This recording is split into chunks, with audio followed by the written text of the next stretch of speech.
because you don't know what you're doing. The good news is sales guys have a sense of humor. All right? So yeah, talk about this. He constrained all the variables immediately for me. He constrained date, scope, and budget before we even so you're a great Scrum team, you're ready to go off and just crush Scrum. I just locked down all the variables on you. Good luck. This is my number one.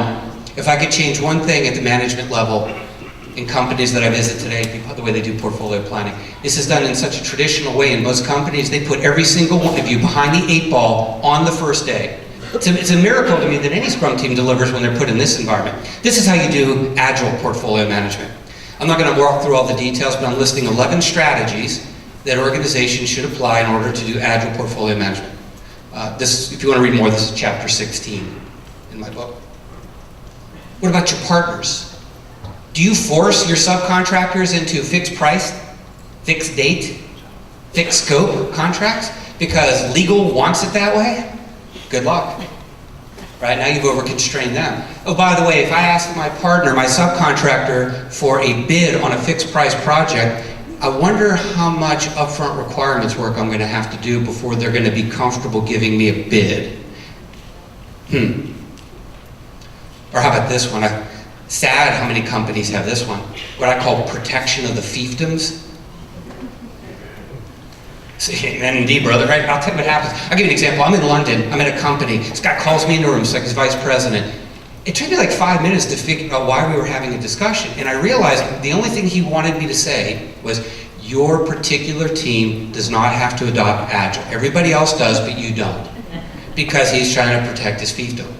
Because he thought if he went Agile, his people might get reassigned, and at that company, the number of people that report to you, the more prestigious you are. So, protection of the fiefdom. And then you got these people go, oh, me too, me too, me too.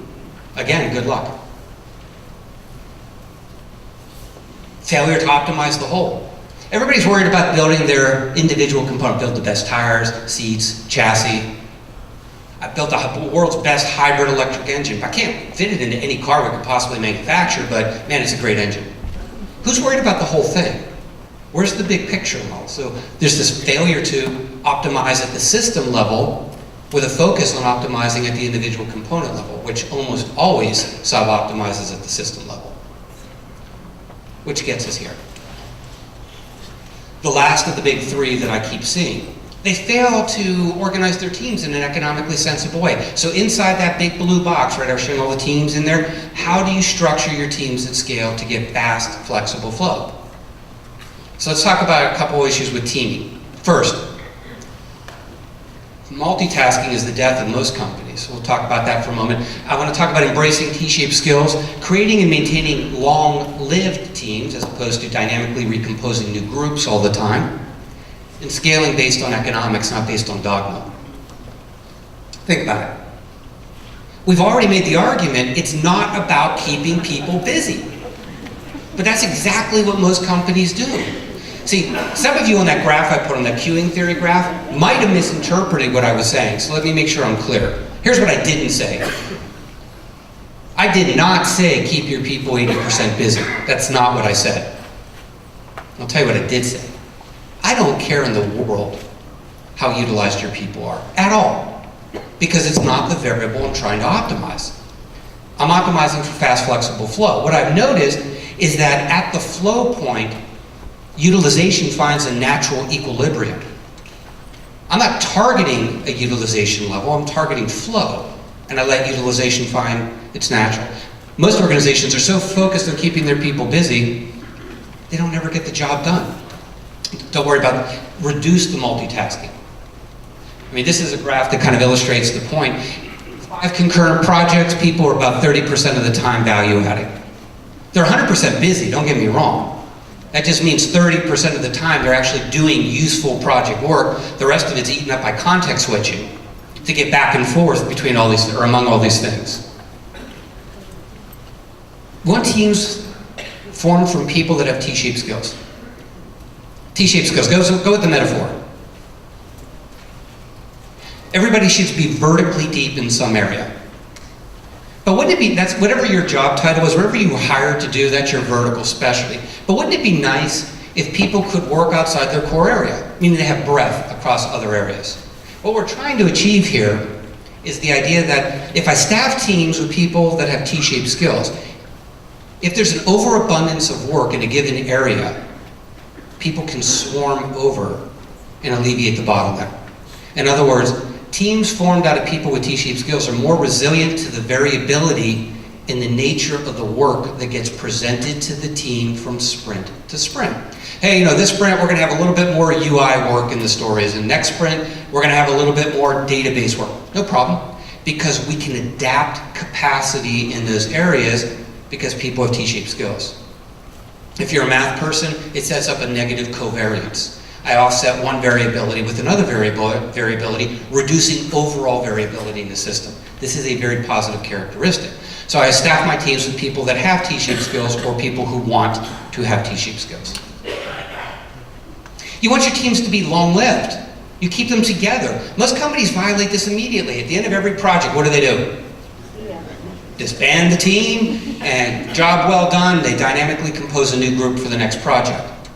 The unit of capacity in Agile is the team. That's the high-value asset that organizations create, are these high-performance teams. Why would you blow up a high-performance asset at the end of every project just to go through all the time and effort to create another high-value asset for the next one? I mean, I doubt SEAL Team 6 recomposes itself with any frequency, or the local fire station. These people trust each other. They have each other's back in a hot situation. You start swapping people in and out, you could put safety at risk, right? Think of the equivalent for us. Long-lived is our characteristic. All right, now, to tie it all off today. When the scope gets big and one team is no longer sufficient, how do you scale? You have options. First, scale by discipline. Every team, so we have the programmer team, we have the QA team, we have the UI team, the database team. A lot of organizations historically have been structured this way. You might scale based on location. Let's say we needed, we have a New York location and we had a location in Mumbai.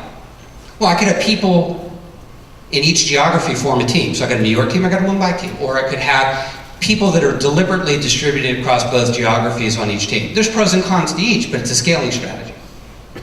You could scale maybe by architectural layer. I got a GUI team, a middle tier team, and a database team. The two I want to talk about here are component versus feature team. And then we'll wrap up our time. Component team. Component team builds a component. They work on a reusable asset area. The idea is, you build it once and you share it many times, reuse it many times. The example I'm giving here, I was doing some work with a GPS company, and one of their teams was the routing team. They had 8 guys in the company that profoundly understood routing algorithms, so if you wanted to make a change to the GPS that required an update in the routing code, you're not allowed to do it. You have to have that other team make the change for you. That's a component team. Oh, and for our purposes here, a discipline-specific team, like a GUI-only team or a database-only team, for all practical purposes, is semantically identical to a component team. Feature team. This is what Scrum classically talks about. Feature, something of value to the customer. I could show it to a customer, go, what do you think? And they go, love it, when do I get it? I should be able to take those items off the backlog, give it to a team. That team has all the skills necessary to get the job done. Component teams are cross-functional, just like feature teams. The difference is feature teams are cross-functional and cross-component. Okay? Now, stay with me. I'm going to show you a series of slides. If at the end of the slide you sit there and say, I got it, then you truly do got it. Here's an example of a feature. Maybe we're building an inventory management system. So as an inventory manager, I want to remove a product from inventory so that I no longer offer it for sale. Right? If I showed that story to an inventory manager, they'd be like, love it, when do I get it? If I had a feature team, maybe that's feature A, I'd just give it to that team. At the end of the sprint, I'd have the ability to remove products from inventory. Nice and simple. And when they did sprint planning, they would have taken that story, broken it down into a collection of tasks. Right? There's some GUI work, clearly you have to select which product you're going to remove, and then there's probably a remove button, business logic, and some database stuff. Classic Scrum. What if I don't have a feature team? What if instead I had, say, 3 component teams organized at architectural layers? Well, then I would have items like these in the backlog of a component team. Here's what's something that might be in the database team's backlog. As a middle tier programmer, I want an API for removing items from the database so I can complete my business logic. To them, it looks like a feature. To the database team, that looks like a feature. All right, stay with me. I'm going to need to say this twice because it's hard to get on the first pass. That which is a feature to a component team is a task to a feature team. I'll say it one more time as I walk the picture. That which is a feature to a component team. As a middle tier programmer, I want an API for removing items from the database. That looks like a feature to the component team. That same piece of work would have been that task to a feature team. So if that made sense, I can now show you the thing I really want to show you. That was just terminology. We good? Yep. All right. So don't scale based on dogma. Current dogma is this. Component teams bad, feature teams good. You can't really believe that that logic applies to all companies across all the different domains and all the types of projects. All right, stay with me. Let's say I don't have a feature team, I only have component teams, 3 component teams. But I do have a feature up in this backlog. If I had a feature team, I'd give that feature to that team. What do I have to do? I have to split the feature along component boundaries and put a piece of the feature into each of those 3 backlogs. Now those 3 teams will each work on their piece during the sprint. They'll do something like a scrum of scrums to collaborate with one another so that by the end of the sprint, I get back a fully reassembled feature, fully reassembled, fully tested. At a scale of 1, no harm, no foul. You're going to solve this problem. Let's make it a bit more interesting. Scale 2. I have 2 products, each of which has features. They span the component areas. Each of these features now has to be split along component boundaries. Problem's a little bit more difficult. You're the product owner of this team right here, component area number 3, product backlog. You have to decide which of those 2 features, should I do this one first, or should I do that one first? You have to do them in the right order, while coordinating with the other component teams that have to do their 2 pieces in the right order. And at the end of the sprint, you have to make sure all those pieces come back together so you get 2 fully reassembled and fully tested items ready to deploy. At a scale of 2, you'll still solve that problem. Let's make it more entertaining. Scale 15. I won't attempt to draw the picture. You wouldn't be able to understand it if we did, right? Here's the issue. Now answer this question. You're the product owner over here. How would